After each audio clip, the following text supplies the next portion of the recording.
gente, vamos para mais um episódio do Pode Inovar na Amazônia. Hoje eu estou extremamente feliz. Explico para vocês. A gente fala muito de tecnologia, inovação, né, sustentabilidade. Mas eu, desde o ano passado, isso faz parte da inovação para a nova temporada.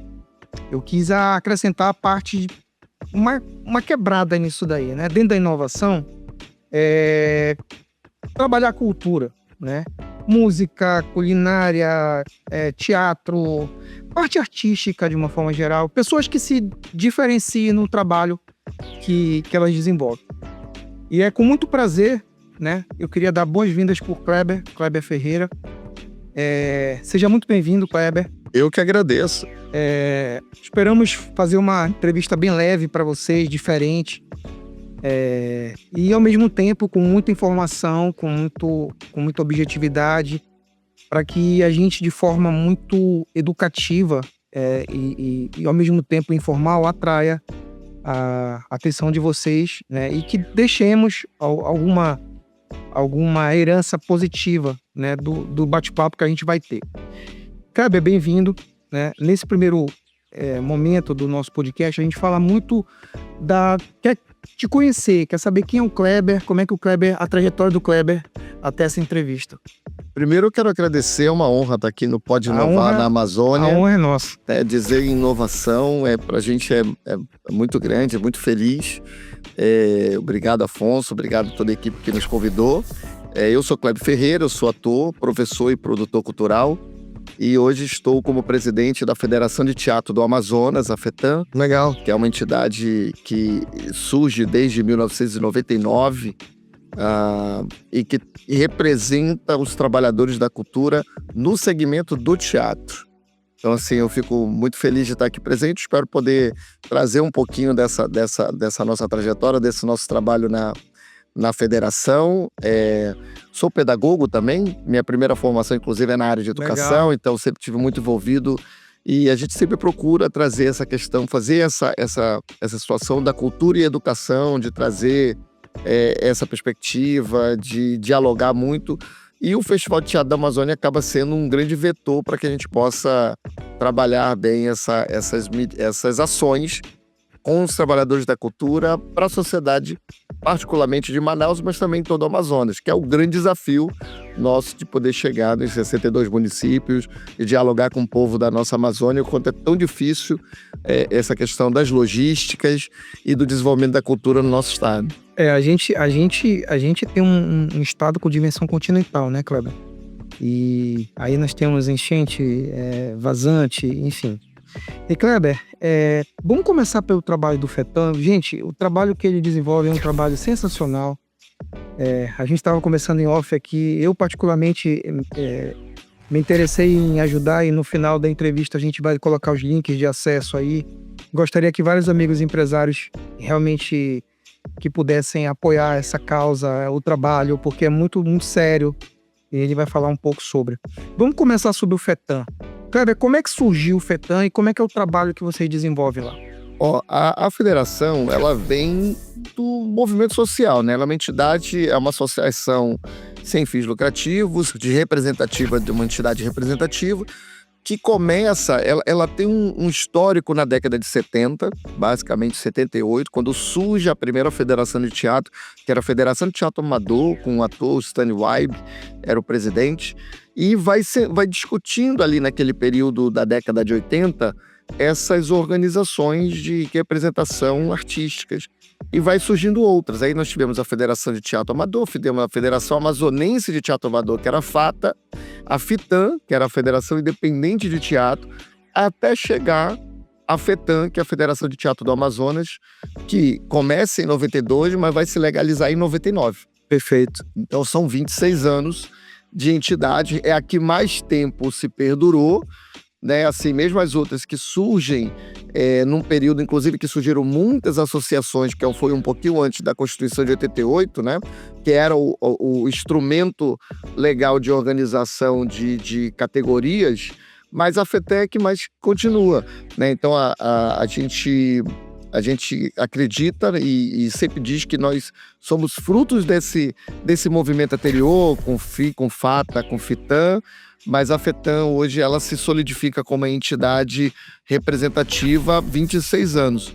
E durante mais de 20 anos, agora vamos fazer 21 anos, tem como seu principal evento o Festival de Teatro da Amazônia, que hoje é o maior festival de teatro do norte do país. Que legal. Que tem e vem criando ramificações em toda a América Latina, particularmente nos países da Amazônia. Legal. E também com bons diálogos na Argentina, Chile, por conta desse trabalho que a gente vem desenvolvendo com a Federação de Teatro. A Federação de Teatro ela tem associados, que são pessoas que se federam na associação, que são as pessoas de teatro, né? Que não é só ator. Pessoal do meio. Pessoal do meio. Técnicos, figurinistas, cenógrafos profissionais, produtores, podem se filiar à FETAM, né? E ter anuidade, como todo ator, atrizes, produtores, cenógrafo, toda a cadeia produtiva, né, dessa cultura criativa ligada ao teatro. E também as pessoas que não são filiadas, a gente abarca também essa turma, porque algumas discussões elas são amplas, né? Então a gente entende que a federação hoje é a principal entidade, é uma das maiores do norte do país. Ela surge, inclusive, com essa perspectiva de unificar e de fortalecer essa cultura no norte, na área do teatro. E a gente diz assim, quando a gente fala norte, não é de nenhuma forma, de forma xenofóbica, não é uma questão de a gente se isolar. É porque há particularidades que tem no norte, no nosso estado e na verdade, na nossa região. Eu usaria uma palavra singularidade, né? Exatamente. Tanto é que a gente dialoga sobre isso. A gente entende que aqui tem mais dificuldades logísticas, depende de maiores investimentos. Então, a gente faz uma alusão, por exemplo, ao modelo da Zona Franca.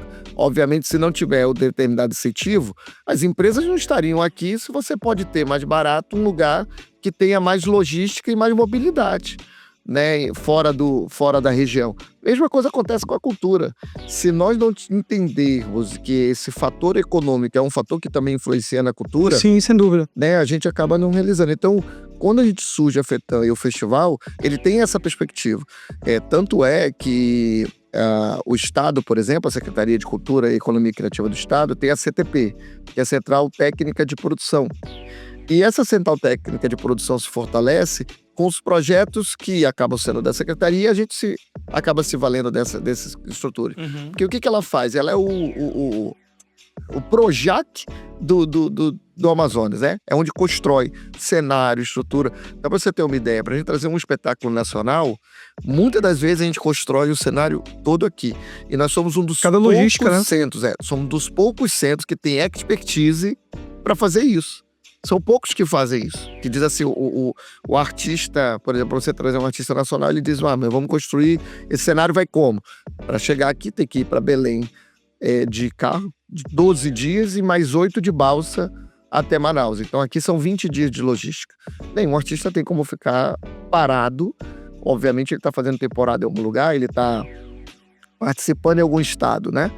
E a gente tem condições aqui de construir o cenário. Sensacional. Que é uma das formas que a gente faz para poder viabilizar com menor custo. Isso acaba criando algum custo, obviamente, mas com menor custo do que a gente trazendo uma logística bem mais complicada. Você tem, por exemplo, os trabalhadores de Parintins, né? Em relação à questão de cenário, etc. Não à toa, eu vou dar um exemplo aqui, o Carnaval de Rio e São Paulo, basicamente, é feito todo por as amazônidas, né? Pelos artistas do Amazonas. Né? Parintins é um fenômeno, né? É um fenômeno. Ô Kleber, qual o papel da federação na formulação de uma identidade teatral no Amazonas e em Manaus? Essa é uma boa discussão, uma boa pergunta. A gente sempre comenta sobre isso. A gente tem que ter muito cuidado com os estereótipos, a gente discute muito isso na federação. Certo. Que é a gente achar que todo teatro amazônida será na temática indígena, e não é, né? A gente potencializa e a gente entende que é importante a gente inclusive divulgar, porque durante muito tempo qualquer questão que se falia da região era exótica, e é esse o nosso grande desafio, que é quebrar esse paradigma. Quebrar o paradigma e quebrar essa questão da exotização do que acontece no Norte.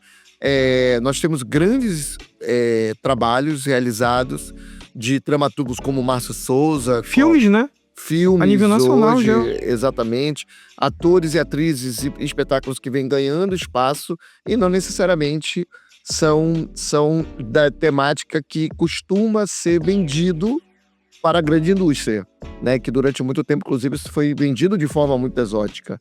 Então, hoje você tem um Ateliê 23, que é um grupo de teatro do Amazonas, com mais de 10 anos, que tem 2 espetáculos que estão girando o Brasil inteiro. Sensacional. Que é o Cabaré Chinelo, que é a história de mulheres que foram traficadas no período da Belle Époque. Olha Elas só. eram trazidas para o Amazonas com promessas de casamento e aqui eram prostituídas. E não tinha como sair dessa questão. Isso é baseado em fatos reais? Isso aconteceu? Baseado em fatos reais, é uma pesquisa que foi realizada de mestrado, e essa pesquisa, ela resultou nesse trabalho que o diretor Tassiano Soares, junto com o ateliê e atrizes, são mais de 19 atrizes em cena, trazem a história de cada uma dessas mulheres que de fato existiram. Esse espetáculo foi indicado ao Prêmio Shell, que é um dos prêmios mais importantes do teatro no Brasil. Esse espetáculo ganhou vários prêmios, inclusive no Festival Teatro da Amazônia, e vem rodando o Brasil há mais de 3 anos e fez um outro fenômeno no Amazonas que há muito tempo a gente não via. Teatro lotado com ingresso pago, que isso é muito legal. Um outro processo que a gente vem discutindo no teatro. Porque às vezes, por exemplo, o Festival de Teatro, por conta inclusive da sua característica e do projeto que a gente apresenta, todos os espetáculos são gratuitos. Correto. Mas a gente vem discutindo essa perspectiva da gente começar, até de forma educativa, de que os espetáculos e que os grupos tenham temporadas com ingresso pago. Lógico. Entendeu? Seja mesmo com um custo... monetizar o trabalho que está sendo desenvolvido. Exatamente. Né? Porque tem custo, né? Aquele espetáculo ele não acontece só naquele momento, são vários meses de preparação, ensaio, pagamento de técnicos, estrutura. Então, voltando só essa questão do nacionalmente, nós temos a Ateliê 23 hoje, Panorando, que é um outro grupo que tem um espetáculo chamado As Cores da América Latina, inclusive agora eles estão fazendo Caixa Cultural, e o SESC tem um projeto de palco giratório, que eles escolhem espetáculos nos estados para rodar o Brasil, literalmente, exatamente, nas unidades do SESC. Esse espetáculo ganhou o Prêmio Shell, do Panorando, As Cores da América Latina. O Prêmio Shell é o Oscar do teatro no Brasil. Então eles ganharam como destaque nacional. Foi a primeira vez que teve um prêmio de destaque nacional, porque o Prêmio Shell também que é uma outra discussão que a gente faz na cultura no geral. A gente entende que São Paulo e Rio são polos aglutinadores, são centros industriais, mas a gente precisa valorizar a cultura e fomentar a cultura em outras regiões do país. Deixa eu te falar dentro do assunto. Uhum. Não querendo te interromper, mas te interrompendo. Sim, não, que isso, tá bom. Jô Soares, né? Tem um artista, inclusive amigo, né? A distância fez a gente não ter um convívio, mas uma pessoa que eu convivi na época, né, de adolescência e um pouco depois já na fase adulta, que é um cara de um potencial assim muito renomado. Eu não sei se as pessoas conhecem, não sei se tu conheces, né? Ele é um artista global, que é o Malvino Salvador. Sim. Malvino é Manauara, cara. Manauara. É de um potencial gigante, né? Então, assim, voltei àquela a questão, a pontualidade que eu tô falando, é de que a gente tem muito potencial humano em relação a essa veia artística, né? Hoje quem tá despontando é o Adanilo, que tá, inclusive, na novela das 7, é aquele motorista de ônibus e tal, e assim, nós estamos vendo um momento bem singular, né? Legal. Porque a gente tem a Danilo, Malvino, temos a Isabela Catão também, que vem fazendo vários trabalhos nacionalmente, a Malagueta, Rosa Malagueta, que desponta no cinema, vez ou outra tá fazendo ponta em algum trabalho nacional, inclusive fazendo humor no Zorra Total. Já temos artistas na região, né? Você tem aí Dira Paz, inclusive, né? Paraense, né? Paraense. Ou seja, a gente tem uma série de atores e atrizes que vem despontando nesse cenário, e que, assim, a gente percebe a indústria, né, principalmente a dramaturgia televisiva e tal, ela contribui para a gente poder ter essa visibilidade para a região, mas tem que estar casado com esse fomento a essas atividades, que a gente entende que são questões diferentes, que andam, né, precisam andar lado a lado, para que a gente não tenha um polo apenas, um nome apenas, e isso não desenvolva nos demais. Então, assim, hoje, dentre essas peças, como eu falei, Ateliê, Panorando, aí nós temos outros que também vêm andando, Buia Teatro com Teatro das Infâncias, do Felipe Maia Jatobá, que é o diretor, ele tem também a sua companhia que vem rodando o Brasil em alguns festivais. Então, assim, a nossa perspectiva enquanto federação também, quando nós assumimos, eu assumo em 2023 a federação, foi a gente dizer assim, a primeira perspectiva que a gente tinha no nosso plano, nós temos que sentar na mesa dos grandes festivais no Brasil. Não é de forma subserviente, a gente poder sentar e olhar de igual para igual e dizer, ó, essa é a nossa particularidade, essa é a nossa situação e esse é o nosso momento. Levantar a mão e falar, estou aqui, né? Ó, estamos aqui, porque a gente não estava ocupando esse espaço. A gente via fóruns de festivais internacionais e a gente fora disso. E a gente, que eu digo, não só o Amazonas, o Norte no geral. Né? Porque o que acontece? Quando a federação surge nessa perspectiva de fortalecer esse teatro no norte do país. Isso é importante há 20 anos atrás, há 26 anos atrás, até hoje ainda é necessário. A questão é a forma, né? Eu não posso fortalecer fechando em mim mesmo, senão eu vou falar para você, vou falar para mim, e a gente precisa dialogar para se desenvolver, inclusive. Criar conexões, né? Exatamente. Então, conexão hoje é importante.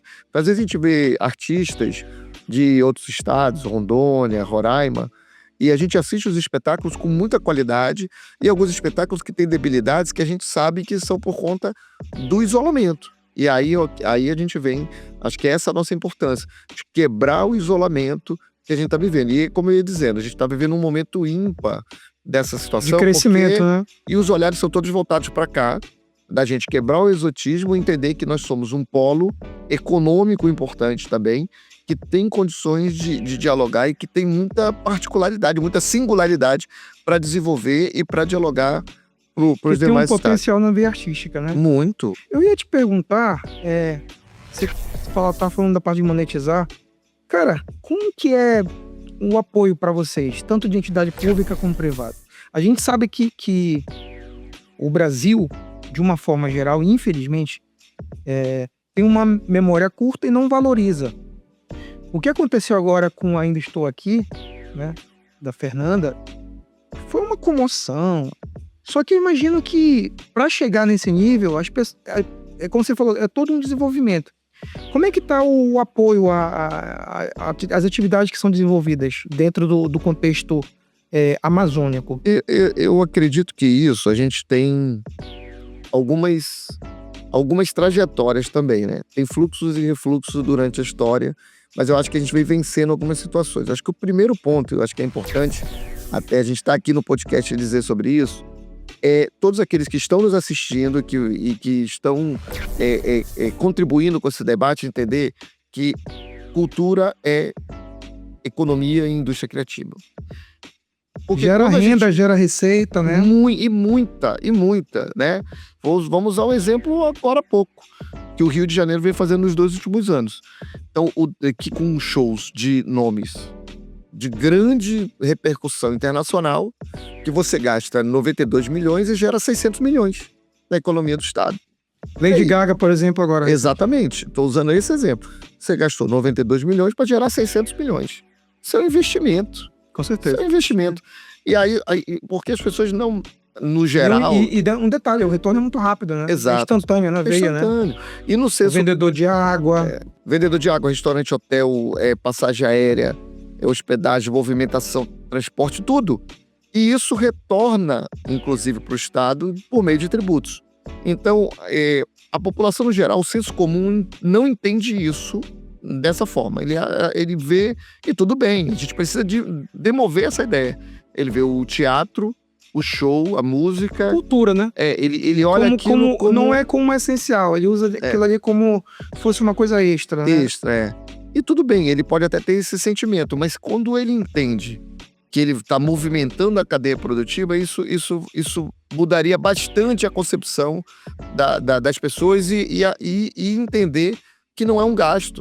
Porque o que a gente via durante muitos anos, em anos anteriores inclusive, é a pessoa dizer assim, é um absurdo, você vai fazer uma peça com 30 mil reais. Eu digo, olha, 30 é pouco.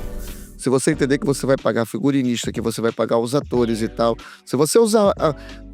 Vou nem longe, se você usar o pagamento médio do trabalhador brasileiro, vou colocar 2 mil reais, e você tem uma equipe de 10 pessoas na sua... Você tem 20 mil para pagar essas pessoas, não estou falando nem da estrutura do espetáculo. Isso mensal, né? Então assim, há uma perspectiva de rentabilidade nisso.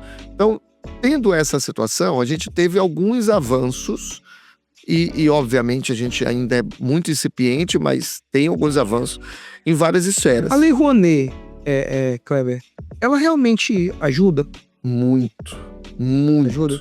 E isso é importante, eu ia começar nessa questão, por exemplo, vamos na perspectiva federal. A gente durante um tempo, sempre quando muda governo, vem governo, a primeira alternativa que a pessoa faz é acabar com o Ministério da Cultura.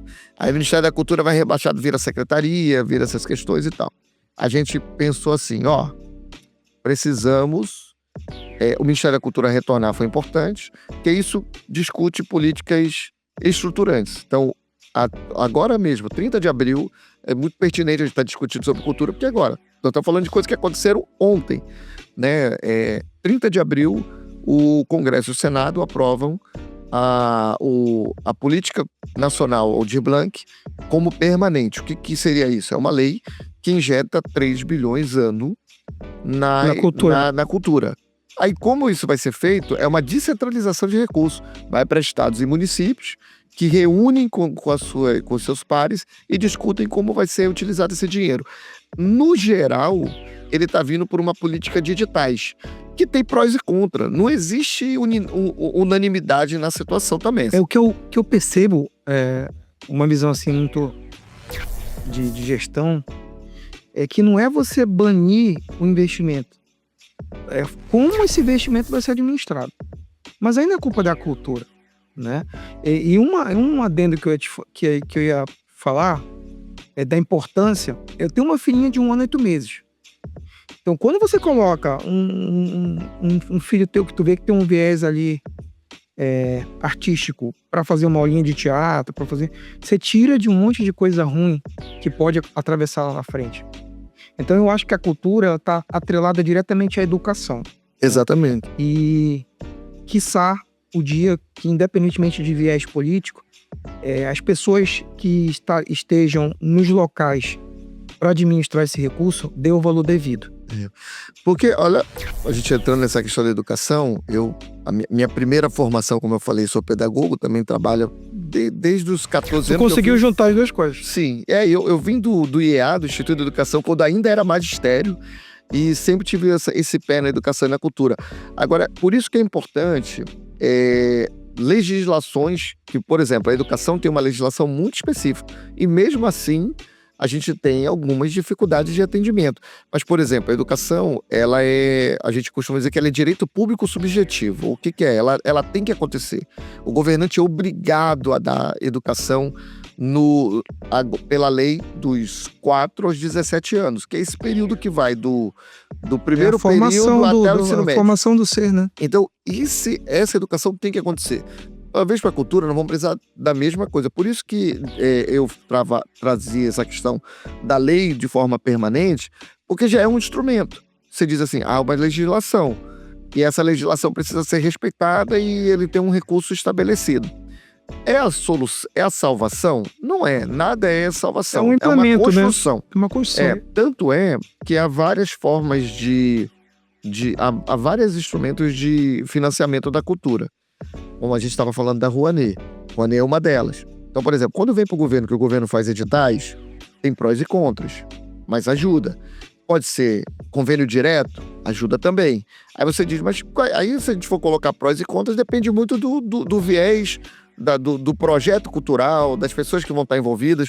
Por exemplo, o convênio direto é interessante. A gente tem, por exemplo, junto com o Estado, né? O Festival de Teatro da Amazônia, durante todos os seus 20 anos, teve a participação do governo do Amazonas.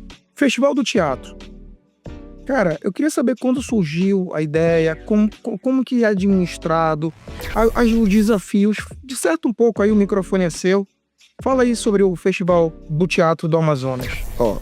O FTA, que é o Festival de Teatro da Amazônia, surge em 2004, na gestão do Nonato Tavares, que foi o idealizador do festival. E hoje tem 21 anos, né? Nós tivemos as duas últimas edições. Eu, particularmente, fui coordenador das duas últimas edições e estou como diretor artístico do festival atualmente. Quantas pessoas passam pelo festival? Tem uma média? Temos hoje 9.000 pessoas diretamente de espectadores. Quantos dias? São 15 dias de festival. E 500 trabalhadores diretos. 500 trabalhadores diretos. Ou seja, 500 empregos, né? 500 empregos direto, sem contar os indiretos. É aquela situação que você estava falando da cadeia produtiva, exatamente. Né? São 35 espetáculos, 53 apresentações, isso tudo na última edição. Foram 35 espetáculos, 53 apresentações, espetáculos de todas as regiões do Brasil. E o festival, então, ele surge com essa perspectiva do fortalecimento do Teatro do Norte. E a gente, ao assumir, a gente tinha essa... como eu já tinha falado, queremos sentar na mesa dos grandes festivais. Duas ações eram importantes para isso. Precisávamos de mais recursos e acessar esses recursos através da lei de incentivo, que nunca tinha acontecido. Pasme, a gente tinha um festival grande, pulsante e que nunca tinha tido lei de incentivo à cultura, que é a conhecida Rouanet. Conseguimos em 2023 e 2024. Legal. Temos o PRONAC, né, que é o projeto que no Ministério da Cultura já para esse ano e estamos trabalhando para o ano que vem. A gente está falando de governo federal. O governo estadual ajuda também? Ajuda, como eu vinha dizendo. O festival, ele surge... Nos primeiros anos, ele era realizado, inclusive, pela Secretaria de Economia, de Cultura e Economia Criativa do Estado. A SEC realizava o festival. O diretor-geral do festival era o secretário de Cultura. Correto. E isso muda em 2016. A FETAM sempre teve, porque foi a FETAM que idealiza o festival, mas ela não realiza o festival, né? Ela participa da realização do festival. E desde 2016, a FETAM é que realiza o festival. E a partir de 2023, com a Rouanet, a gente não só realiza o festival, como a gente cria uma potencialização do festival. O festival, até 2022, tinha uma média de público de 2.000 pessoas. Hoje, o festival, em 2000... Quadruplicou o número. A gente atinge 6.000 pessoas em 2023, 9.000 pessoas em 2024. A gente pretende atingir 12.000 pessoas no próximo ano. Um crescimento natural. É difícil. Por quê? Porque nós temos algumas limitações que é característica do próprio teatro. São os espaços, né? A gente tem hoje os espaços de teatro convencionais, que a gente chama de teatro convencional, esse com palco italiano, com varas, com plateia. Nós temos muito poucos. Nós temos o Teatro Amazonas, os públicos, Teatro Amazonas, com 700 lugares. Vou colocar aqui aproximadamente, né? Não vou dizer o número exato, mas é isso, 700 lugares. Instalação, Teatro da Instalação, 250 lugares. Gebes Medeiros, 140 lugares. Esses são os 3 públicos maiores que nós temos ligados à Secretaria do Estado. O município, através da Manaus Cult, tem 2 projetos que eles já nos colocaram isso, que a gente teve uma reunião com o diretor-presidente da Manaus Cult, o Gender, e ele colocou 2 questões. Uma, o retorno do teatro, Café Teatro, que é ali na 7 de setembro, que foi transformado em sede da Manaus Cult, né, no primeiro ano de governo municipal. Agora eles já saíram de lá e estão retomando para ser um espaço de teatro não convencional, né? E eles pretendem fazer um teatro municipal no auditório da prefeitura atual, que aí seria 400 lugares. Exatamente, na Compensa. Aí os particulares nós temos o Manauara, né, o Buia Teatro e o Casarão de Ideias, que tem um espaço que não é um teatro, mas um espaço que possa ser realizado. Fora isso, o Estúdio 5 é um centro de convenções que pode ser adaptado para espetáculos. Então a gente tem uma limitação concreta, né? Eu preciso ter muitos espetáculos no Teatro Amazonas para alcançar esse público, ou espetáculo de rua que possa ultrapassar esse número. Tem uma ideia que eu acho muito legal, que poderia ajudar muito, né, o Kleber? Você tem, por exemplo, lá em São Paulo, tem o Teatro Santander, né? Eu acho que essas parcerias público-privadas são de fundamental importância, né? Então, fica aí a dica aí, né, para as grandes empresas que puderem, ou quiserem, ou tiverem essa intenção. Seria muito legal. A gente tem em Manaus, né, que hoje Manaus é a sétima, se eu não me engano, sexta, sétima em PIB do Brasil. Tem um teatro de parceria público-privado, né? Afonso, a gente precisa de um teatro de 1.500, 2.000 lugares. Nós não temos. Um teatro moderno, tal. Boa Vista tem um teatro de 1.500 lugares. O Teatro Municipal de Boa Vista, que é lindíssimo, inclusive, tem 1.500 lugares. Aí a gente vai para uma... Nada contra Boa Vista, pelo Claro, contrário, né? muito... Não estou dizendo, estou usando esse exemplo, porque como é que eu digo que eu preciso fazer um festival para 20 mil pessoas se eu não tenho espaço? Perfeito. Porque eu posso fazer o espetáculo de rua, e o espetáculo de rua tem muita gente, né? Não é convencional, porque aí tem uma questão cultural também. Como eu falei, a gente sai de um universo que durante 20 anos teve no máximo 2.000 pessoas para a gente alcançar 9.000 pessoas. E aí são fenômenos que acabam contribuindo. E toda uma estrutura, né, cara? Muita. Hoje um festival nesse tamanho, a gente tem um festival, em 2023 foi um festival de 1.700.000 reais, e em 2024 foi um festival de 2.100.000. Nós temos um projeto de 2,5 milhões. Agora, para você alcançar 20 mil pessoas, você precisa ter um festival com mais de 3 milhões de reais. Como é que você consegue isso? Precisa da participação do poder público, tanto municipal quanto estadual, seja com convênio direto, recurso direto ou com estrutura, e precisa das leis de incentivos federal, que é a Rouanet. Então a Rouanet, ela foi muito importante nesse processo. E o interessante nessa questão, porque durante muito tempo a Rouanet, ela foi muito massacrada, né, de forma inclusive muito leviana nesse processo, porque a Rouanet é um instrumento muito interessante. E primeiro que tudo que eu gasto na Rouanet, ela fica na internet. Tem transparência. Cara, a transparência na Rouanet é incrível. Você precisa estar. Você está lá, você tem que alimentar todo o tempo o sistema, dizendo no que eu gasto, onde eu gasto, tem que ter o projeto. O projeto ele é escrito no Ministério da Cultura. O Ministério da Cultura aprova o projeto dentro das instruções normativas do projeto e apresenta às empresas. Aí, na verdade, não é o Ministério da Cultura que apresenta, somos nós, da Federação. Faz a captação. Ou captadores de recursos, porque nós não somos captadores. Hoje a gente tem uma empresa, a gente participa de um projeto chamado Igapó, da Nexo, que é uma empresa de Belo Horizonte, e essa empresa nos ajuda na captação do recurso, procurando e mostrando o projeto. E aí o que acontece? As empresas que aportam, elas aportam diretamente na conta, a gente tem a conta captação do projeto, a empresa aporta e fica registrado tudo isso. E todo o pagamento que nós, como produtores do projeto, realizamos, ele fica lá contabilizado para quem foi, quando foi, como foi pago, e para qualquer pessoa.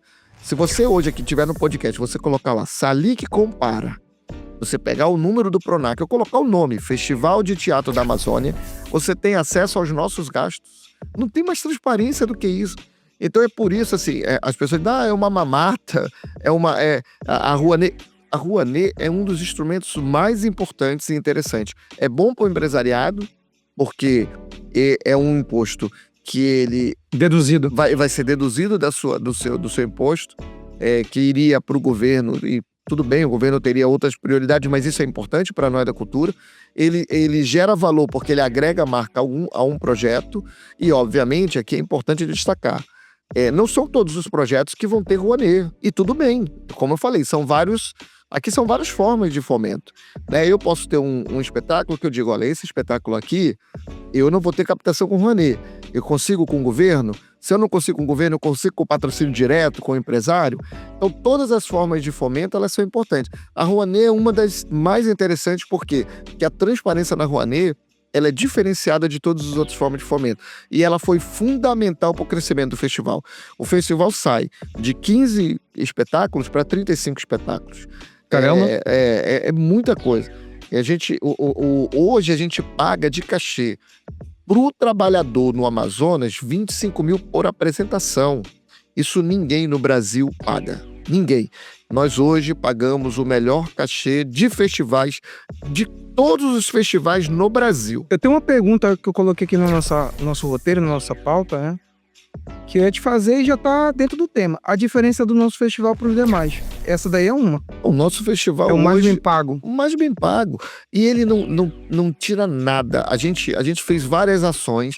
Primeiro que a gente faz uma ação que é importante. A gente faz um encontro com curadores e programadores de outros festivais. Primeiro para conhecer os artistas locais. Segundo para ver a potência do festival.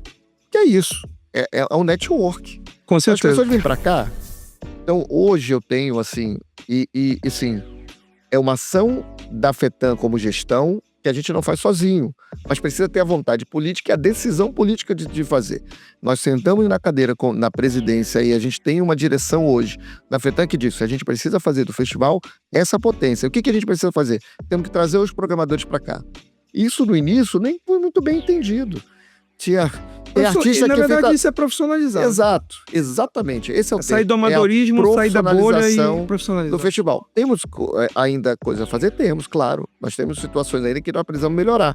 Mas a gente avançou muito. Já acontece, né? E Estamos aqui, como eu falei. E os artistas, às vezes, nesse início, eles não tinham essa compreensão. Eles diziam, nós vamos gastar dinheiro para trazer o produtor de um festival de Curitiba, do Nordeste, de fora do país. Para quê? Eu digo, você vai ver. Primeiro, o cara sai daqui dizendo, existe um grande festival lá. E esse cara, quando ele vai, e essa mulher, e esse homem, esse produtor, essa produtora, quando ele tá lá na sua área lá de atuação, ele indica os espetáculos. Ele fala, você tem que ir pro Festival de Teatro da Amazônia. Lá tem um festival incrível, tem uma boa logística, um pagamento legal, é uma estrutura, a cidade é maravilhosa. Ou seja, é um acúmulo de melhorias que dá.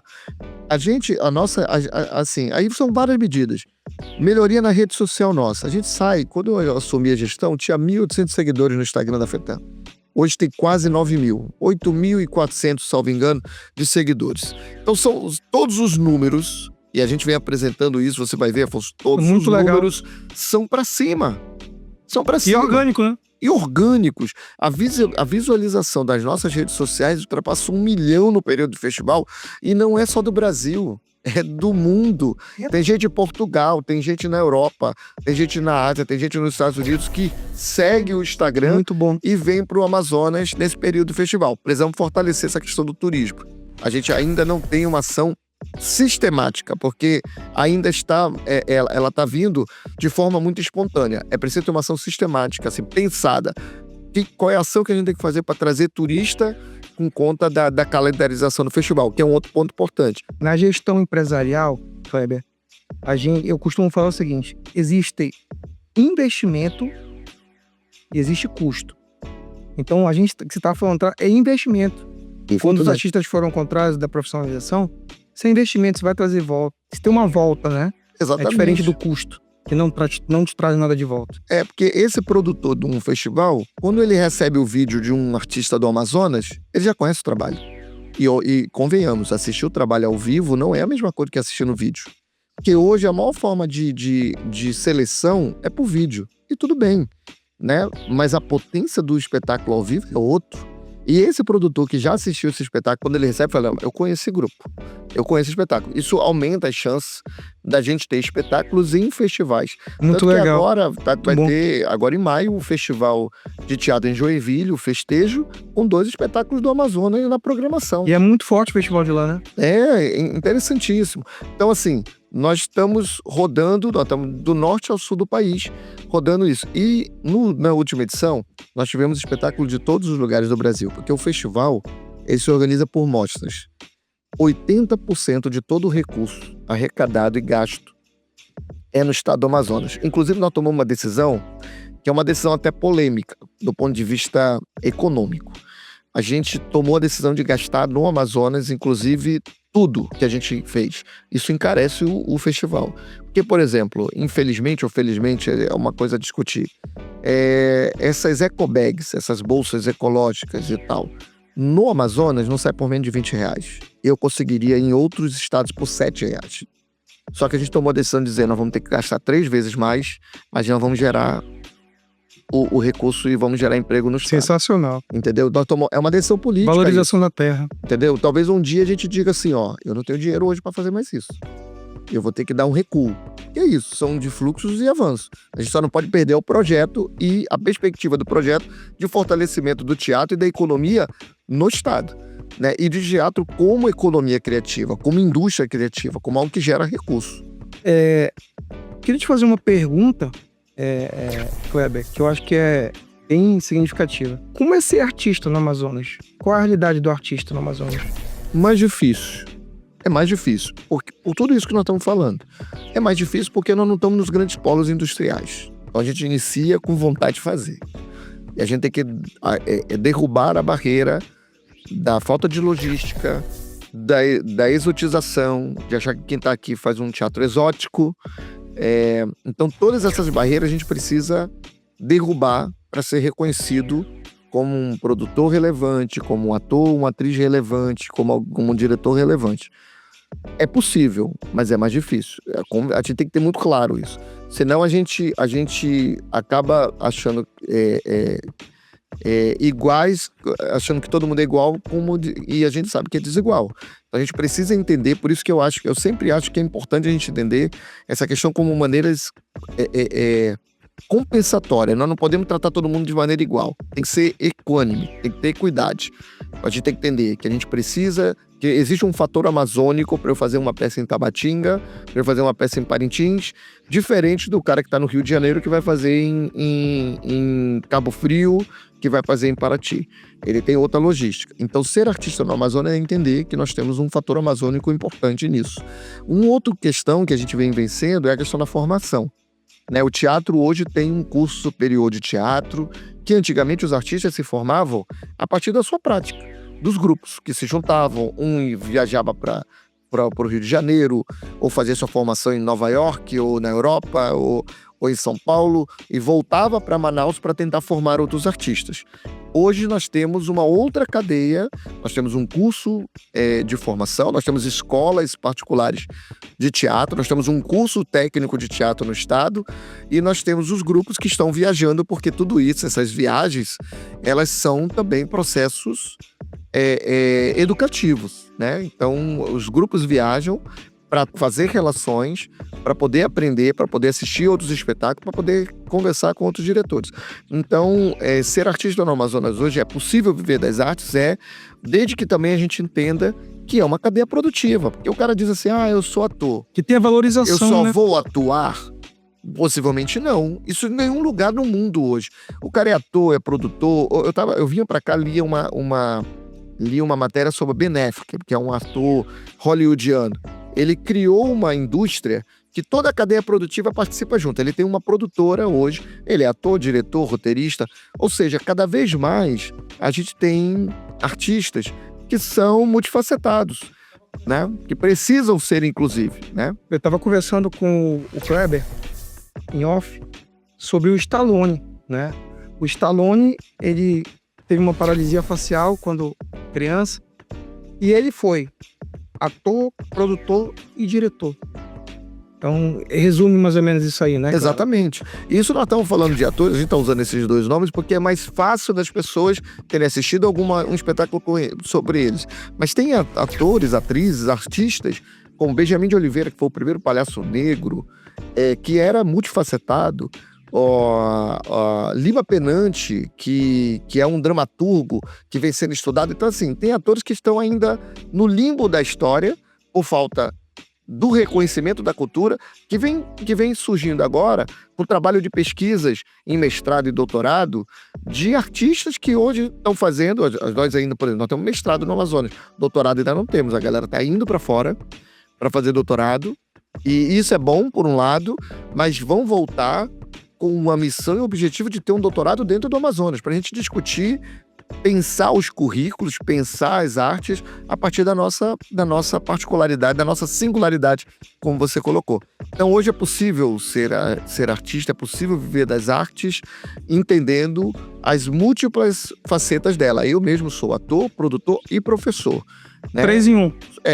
E hoje eu costumo dizer que professor é a minha veia principal. O que eu fosse na vida, eu seria professor. Se eu fosse médico, eu seria professor de médicos. Se eu fosse advogado, eu seria professor de advogados. E como artista, eu sou professor na área das artes, né? Então, assim, e isso tudo aglutina. Isso tudo unifica nos nossos ganhos. Então, é possível... ser artista no Amazonas. É possível ser artista. É possível ser artista. Gente, tudo que é bom passa rápido, né?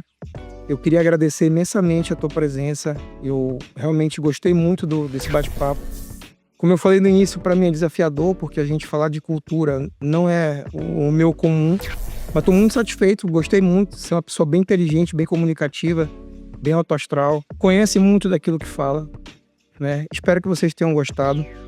Kleber, o microfone é teu para essas considerações finais aí. Afonso, eu quero agradecer você que está assistindo também o Pode Inovar na Amazônia. Muito obrigado por estar aí nos prestigiando. Assistam teatro no Amazonas, prestigie a cultura do Amazonas, contribua com a cultura ou venha participar conosco da cultura. Muito obrigado por você que está nos assistindo, obrigado a toda a equipe do Pode Inovar na Amazônia, obrigado, Afonso, e é uma honra enorme eu poder estar aqui presente com você, e estou muito feliz e espero encontrá-lo no nosso Festival Teatro da Amazônia. Vamos prestigiar o nosso festival aí. Muito obrigado. Gente, obrigado, né, por mais essa participação no nosso podcast. Gostei muito. Queria que vocês realmente investissem na cultura. Cultura é saúde, cultura é educação, cultura é, acima de tudo, conhecimento, né? E é muito importante a gente ter essa participação na nossa cultura regional. E primeiro agradecer ao Papai do Céu, sem ele a gente não estaria aqui. E hoje eu vou falar para vocês, como todo episódio, né? A passagem hoje é Provérbios 16:3. Consagre ao Senhor tudo o que você faz, e os seus planos serão bem-sucedidos. Tchau, tchau.